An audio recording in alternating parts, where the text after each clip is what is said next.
Bismillahirrahmanirrahim. Alhamdulillah, puji syukur kita haturkan kehadirat Allah Azza wa Jalla. Di kesempatan siang hari ini kembali kita melanjutkan kajian rutin dengan membaca Bulughul Maram. Dan insyaallah yang akan kita baca adalah hadis nomor 345 yang menyebutkan tentang hukum melakukan sujud tilawah. Kita akan bacakan hadisnya.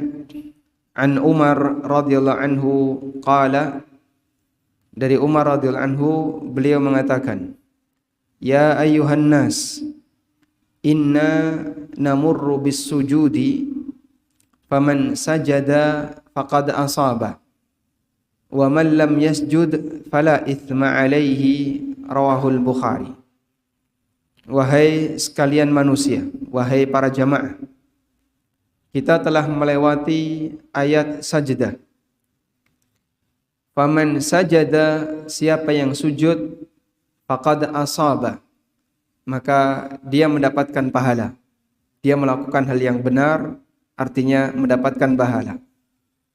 Wa man lam yasjud, dan siapa yang tidak sujud, fala ithma alai, tidak ada dosa baginya, rawahul Bukhari, hadis riwayat Bukhari.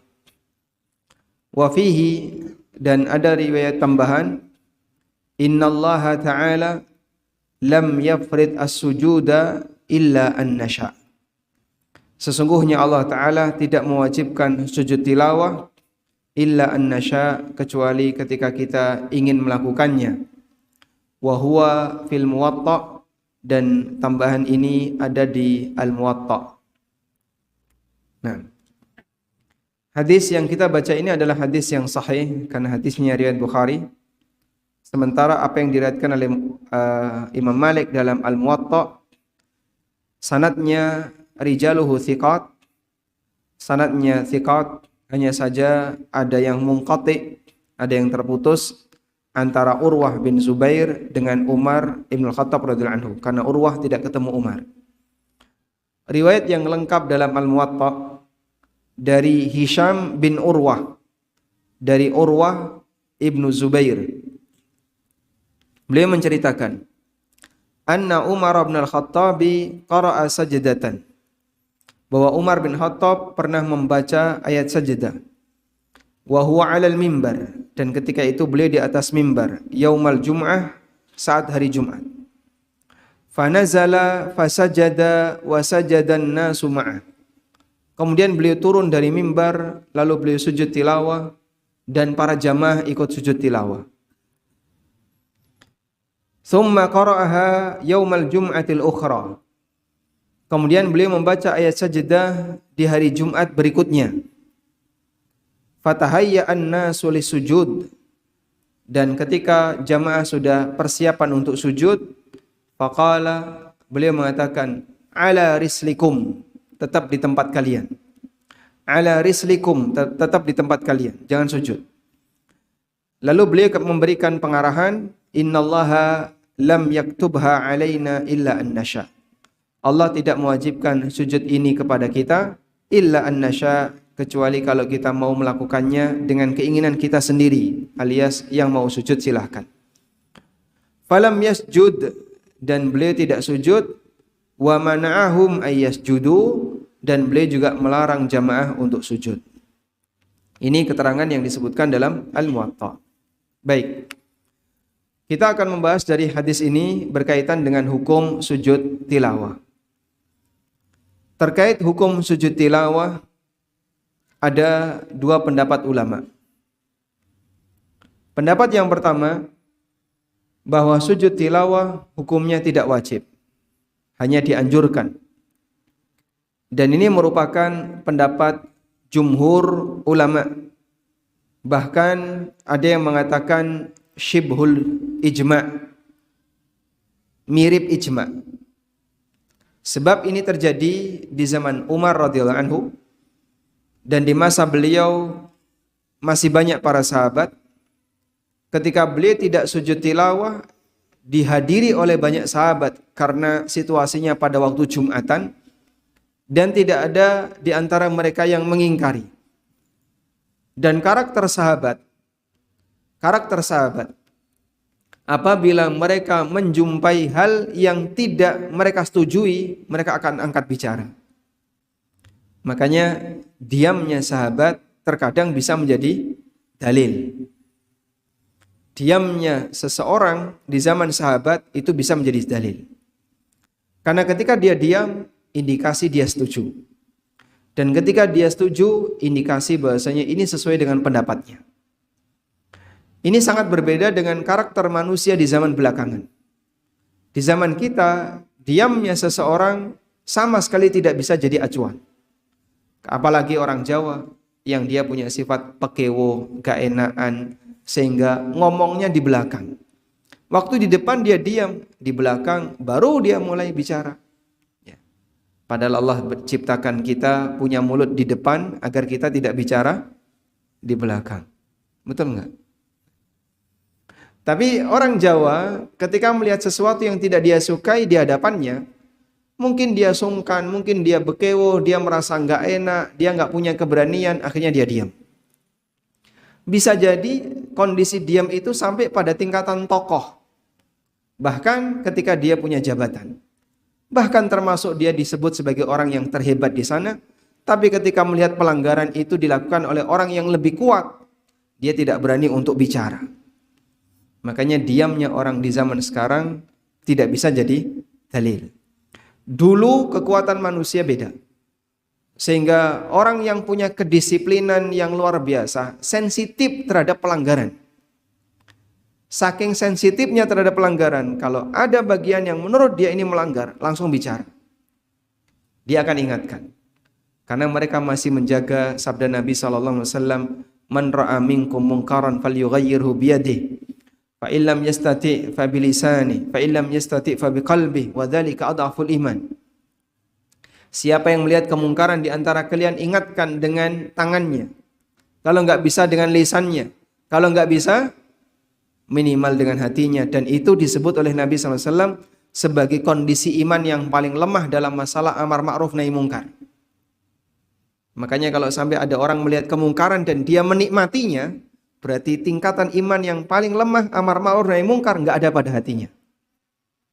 Ada orang misalnya melihat kemungkaran, dia ikut nonton, nimbrung, tidak mengubah dengan tangannya, lisannya juga diam, dia nonton menikmati. Berarti tidak ada pengingkaran dalam hatinya, karena dia menikmati. Maka cabang iman amar ma'ruf nahi mungkar yang disebut oleh Nabi SAW, wa dzalika adhaful iman, dan itu kondisi iman yang paling lemah pada dirinya, tidak ada pada orang ini, karena dia menikmati kemungkaran itu. Baik, Nabi Muhammad SAW orang yang paling sempurna dalam masalah penegakan amar ma'ruf nahi mungkar. Sehingga diam beliau jadi apa? Sunnah. Sampai ada sebutan sunnah takririyah. Sunnah persetujuan Nabi SAW, dan itu disimpulkan dari diamnya Rasulullah SAW. Coba, andaikan di masa sekarang kualitas manusia seperti itu, Pak. Sehingga Anda melihat misalnya tiduran di masjid ketika sedang kajian. Ini kalau dinilai sebagai kemungkaran, maka mungkin yang punya jadwal kultum atau yang punya jadwal kajian, dia akan mengingatkan. Itu coba lihat, ada yang tiduran di masjid di belakang, dia nggak dengerin kajian misalnya. Kalau dinilai sebagai kemungkaran ya, maka kita akan mengingatkan. Tapi karena mungkin kualitas kita lemah dalam masalah ini, sehingga ada yang tiduran, ada yang ngobrol di belakang, itu kita diamkan. Sampai khotib ketika dia sedang berkhutbah, lihat jamaahnya mungkin ramai berisik ngobrol main HP, ada yang bicara, dia nggak ingetin sama sekali. Sebab kualitas sensitif dalam amar ma'ruf nahi mungkar rendah. Padahal dia punya mikrofon di hadapannya. Dan itu wewenang dia untuk bicara. Dan waktu yang tepat bagi dia untuk mengingatkan mereka. Tapi kadang diam saja. Karena kualitas kita dalam amar ma'ruf nahi mungkar itu mulai melemah. Disebabkan karena semaraknya kemungkaran yang ada di mana-mana, sehingga kadang orang mau ngingetin, saya mau ngomong gak enak sama takmir, gak enak sama siapa lagi petinggi yang ada di situ, saya gak nyaman. Dia baru bicara di belakang. Makanya belangkon Jawa bendol buri. Kenapa? Wanine ngomong neng buri. Nggih. Baik. Sehingga para sahabat waktu itu suasana demikian masih kuat. Kalau ada hal yang dia ingkari, dia akan bicara. Dan itulah salah satu di antara nilai dari kekuatan mental seorang hamba. Dia masih punya karakter yang kuat, sehingga kalau ada sesuatu yang tidak disetujui, dia nggak diam saja, dia akan sampaikan. Nah, dari peristiwa Umar radhiyallahu anhu di mana beliau khutbah Jumat, lalu beliau radhiyallahu anhu tidak sujud tilawah ketika membaca ayat sajdah, dan itu disaksikan oleh banyak sahabat dan mereka diam. Ini dijadikan dalil oleh para ulama, berarti syibhul ijma', sepakat di antara para sahabat sujud tilawah tidak wajib. Sekarang kita beralih ke pendapat yang kedua. Al-qaulu tsani, pendapat yang kedua. Anna sujudat tilawati wajibun. Sujud tilawah hukumnya wajib. Dan ini merupakan madhab Hanafiyah. Kalau yang tadi sujud tilawah sunnah itu pendapat jumhur selain Hanafiyah. Malikiyah, Syafi'iyah, dan yang masyhur dalam madhab Hambali. Yang masyhur dalam madhab Hambali. Karena dalam Hambali ada khilaf dalam masalah ini. Sementara yang mengatakan wajib, ini madhabnya Hanafiyah. Dan pendapat Imam Ahmad dalam salah satu riwayat, serta pendapat yang dipilih oleh Ibnu Taimiyah. Kemudian Imam Ahmad punya pendapat yang lain, apabila sujud tilawah itu di dalam sholat, maka hukumnya wajib. Tapi kalau di luar sholat, hukumnya sunnah, tidak wajib. Sehingga jadinya ada 3 pendapat. Pendapat pertama mengatakan sujud tilawah hukumnya sunnah dimanapun, baik di dalam sholat maupun di luar sholat. Ini pendapat jumhur. Pendapat yang kedua mengatakan sujud tilawah hukumnya wajib dimanapun, baik di dalam sholat maupun di luar sholat. Dan ini pendapat Hanafiyah. Pendapat ketiga mengatakan sujud tilawah hukumnya wajib di dalam sholat, tapi sunnah di luar salat, dan ini pendapat Imam Ahmad dalam salah satu riwayat. Wallahu a'lam. Apa dalil yang digunakan oleh pendapat yang mengatakan wajib? Padahal tadi sudah ada praktek Umar. Dalilnya adalah hadis Abu Hurairah radhiyallahu anhu. Rasulullah sallallahu alaihi wasallam bersabda, "Idza qara'a ibnu Adam as-sajdata fasajada." Ketika manusia itu membaca ayat sajdah, fasajada, lalu dia sujud. I'tazala syaitanu yabki. Maka setan menyingkir darinya sambil menangis. Yaqulu, kemudian setan ini mengatakan, "Ya wailah." Wa fi riwayatin, "Ya waili." Celaka aku. Umira ibnu Adam bis sujudi fasajada falahul jannah. Manusia diperintahkan untuk sujud dan beliau pun bersujud dan dia bersujud, falahul jannah, dia mendapatkan surga. Wa umirtu bis sujudi fa abaitu falyannar. Dan aku diperintahkan untuk sujud, tapi aku tidak mau sujud dan aku mendapatkan neraka. Hadisnya sahih riwayat Muslim. Dalam hadis ini ada kalimat umira ibnu Adam bisujud. Manusia diperintahkan untuk sujud ketika membaca ayat sajdah. Lalu dia sujud, maka dia dapat surga karena melaksanakan perintah. Maka kalimat diperintahkan menunjukkan bahwasanya hukum sujud itu asalnya adalah wajib. Ini menurut pendapat Hanafiyah, Imam Ahmad dalam salah satu riwayat, dan pendapatnya Ibnu Taimiyah. Baik. Tapi pendapat yang lebih kuat, wallahu taala alam, bahwa sujud tilawah hukumnya sunnah dan tidak wajib, yang itu merupakan pendapat jumhur ulama. Nah, dan ini bisa kita lihat dari keterangan atau praktek Umar bin Khattab radhiyallahu anhu, di mana beliau tidak sujud dan beliau tidak diingkari oleh sahabat yang lain. Selanjutnya, kita akan membahas tentang bagaimana aturan ketika sujud tilawah. Apakah perlu takbir? Terus siapa yang harus melakukan sujud? Apakah hanya yang membaca saja? Bagaimana dengan yang mendengarkan? Akan kita bahas. Yang pertama berkaitan dengan takbir ketika sujud tilawah. Dari Ibnu Umar radhiyallahu anhu qala, Ibnu Umar bercerita, kana an-nabiy sallallahu alaihi wasallam yaqra'u alaina al-Qur'an fa idza marra bis sajdati kabbara wa sajada. Nabi sallallahu alaihi wasallam pernah membacakan Al-Qur'an kepada kami. Fa idza marra bis sajdah, ketika melewati ayat sajdah, kabbara, beliau bertakbir. Wa sajada, dan beliau sujud. Wa sajadna ma'ahu, dan kami sujud bersama beliau sallallahu alaihi wasallam. Sehingga di sini ada lafaz kabbara, beliau bertakbir. Padahal ini kegiatannya di luar salat. Rawahu Abu Dawud bisanadin fihi lin. Diriwayatkan oleh Abu Dawud, dan kata Al-Hafidz Ibnu Hajar, sanadnya ada sisi lin, ada sisi lemahnya. Dan kemudian di sini disimpulkan bagaimana tentang status hadis ini. Kesimpulannya, hadis ini dinilai dhaif oleh An-Nawawi. Waqala, dan kata An-Nawawi dalam Al-Majmu' Syarhul Muhadzab, rawahul Bukhari wa Muslim illa qaulahu kabbara.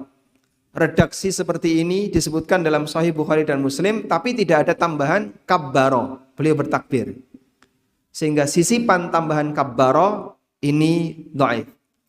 Walaysa fi riwayatihima, tidak ada dalam riwayat Bukhari dan Muslim.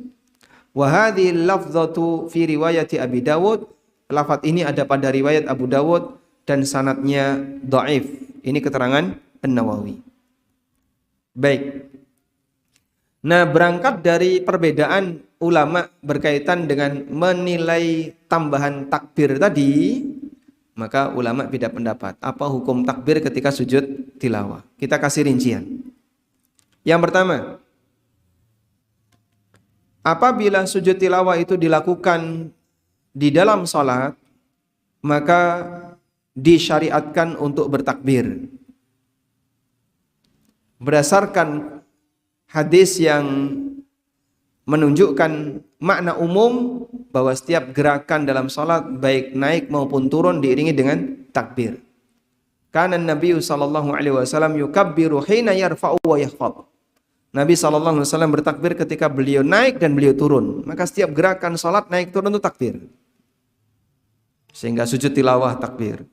Sujud sahwi juga takbir. Karena ada gerakan naik turun. Baik. Jadi kalau sujud tilawah dalam salat disyariatkan apa? Membaca takbir. Sekarang yang kita bahas di luar salat. Ada dua pendapat dalam hal ini.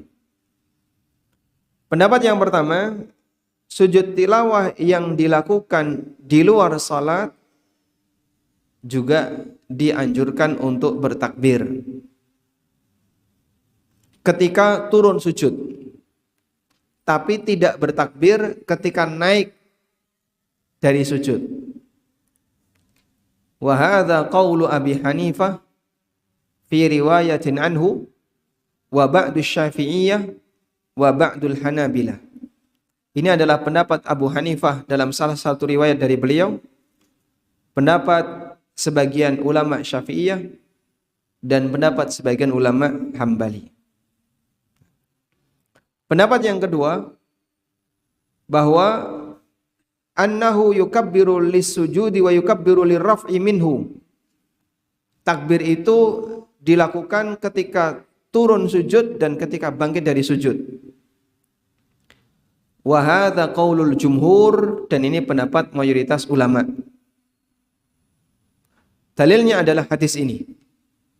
Sehingga jumhur ulama menilai hadis ini bisa diterima meskipun statusnya dhaif.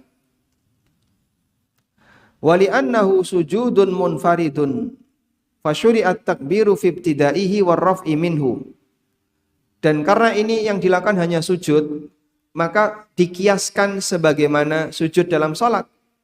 Yang di situ ada anjuran untuk bertakbir ketika turun dan ketika bangkit. Jadi dalil jumhur ada dua ya. Pertama, hadis ini, dan yang kedua, analogi, kias. Dikiaskan dengan sujud ketika apa? Salat. Ketika turun sujud, Allahu Akbar. Ketika bangkit dari sujud, Allahu Akbar.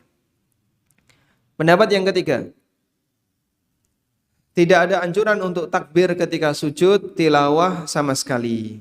Dan ini pendapat Abu Hanifah, Imam Malik dalam salah satu riwayat, dan ini dohir dari pendapat Ibnu Taimiyah. Ya. Pendapat Ibnu Taimiyah, dohirnya beliau mengambil yang ini. Tidak ada takbir sama sekali ketika turun maupun ketika naik sujud tilawah. Dan insya Allah pendapat yang ketiga ini lebih kuat sebab satu, hadisnya dhaif sehingga tidak bisa jadi dalil. Yang kedua, dalam riwayat Bukhari Muslim tidak ada tambahan bertakbir. Yang ketiga, tidak bisa dikiaskan dengan takbir ketika sholat sebab sujud saja itu beda dengan sholat.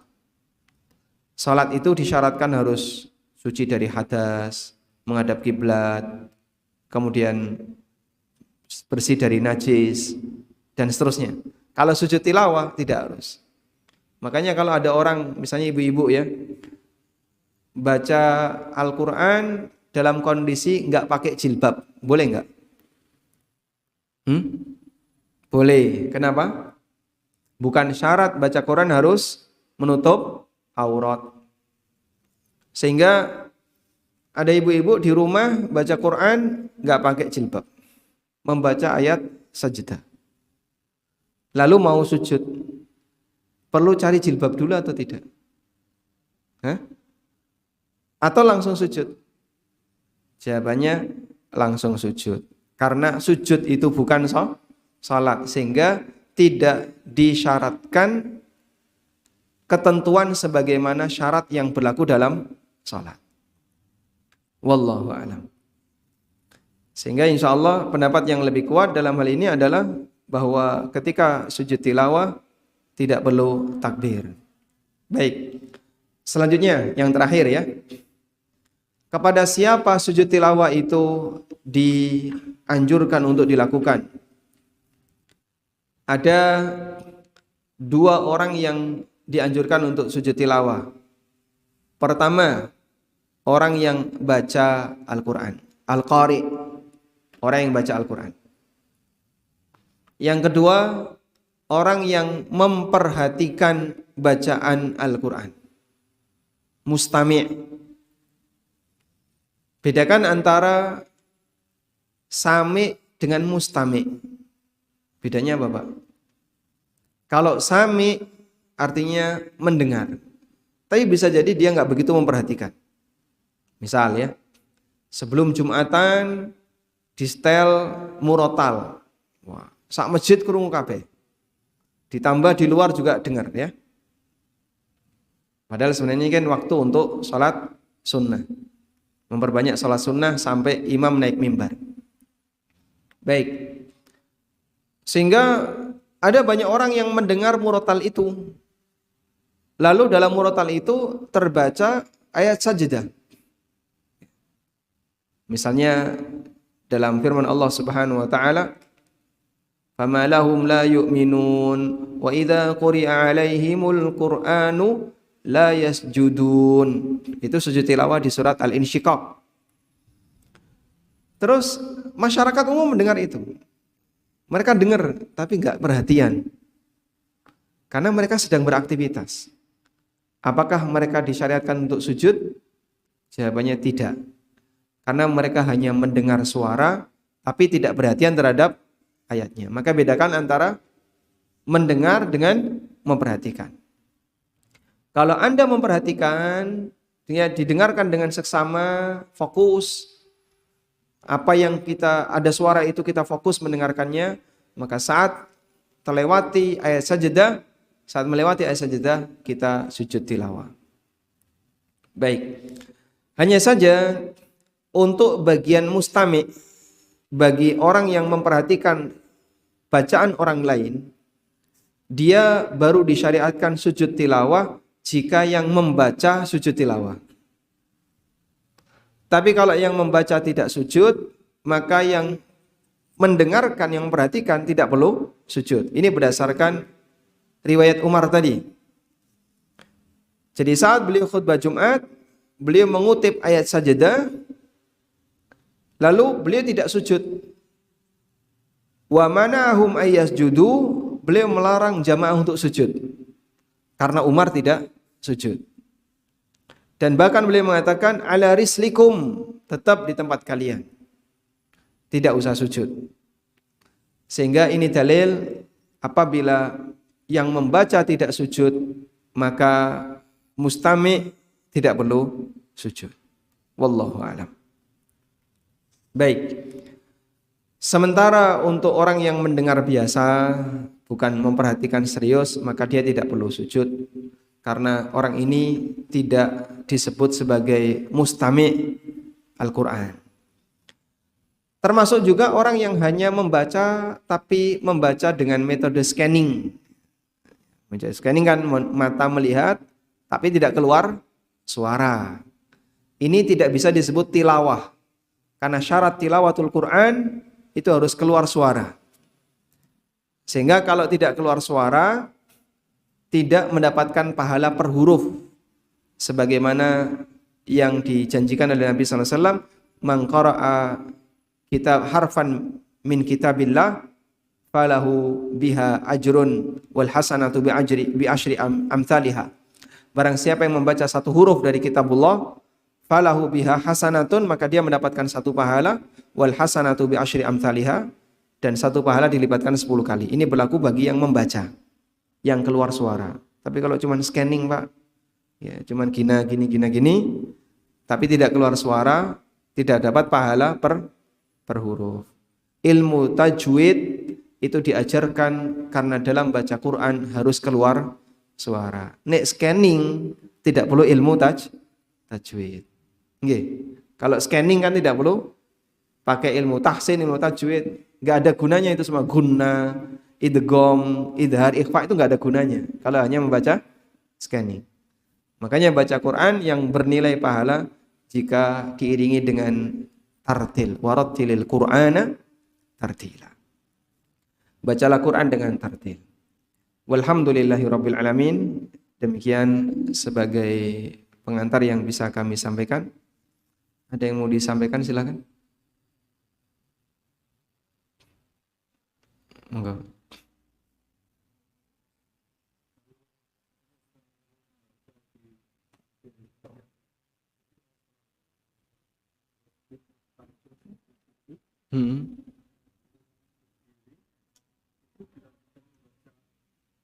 Surat selanjutnya. Ya. Apabila posisi ayat sajdah ada di bagian akhir dari surat. Gimana? Misalnya kita membaca surat Al-Alaq. Wasjud waqtarib. Ini ada di bagian akhir. Fasjudu lillahi wa'budu. Itu ada di bagian akhir surat An-Najm. Lalu bagaimana cara kita melakukan sujud tilawah? Ada fatwa yang disampaikan oleh Ibnu Mas'ud dalam hal ini ada dua. Pertama, dia langsung rukuk tanpa sujud tilawah, dan rukuk ini menggantikan sujud tilawah. Yang kedua, dia melakukan sujud tilawah. Lalu kalau sujud tilawah teknisnya bagaimana? Ada dua. Dia sujud tilawah, terus takbir Allahu Akbar, berdiri lagi, terus Allahu Akbar rukuk, sami Allahu liman hamidah, sampai selesai sholat. Jadi begitu selesai dia sujud tilawah, berdiri langsung rukuk, nggak baca apapun, rukuk terus sampai selesai sholat. Cara yang kedua adalah dia sujud tilawah, terus Allahu Akbar berdiri, lalu baca surat terserah. Apapun boleh, lanjutannya juga boleh.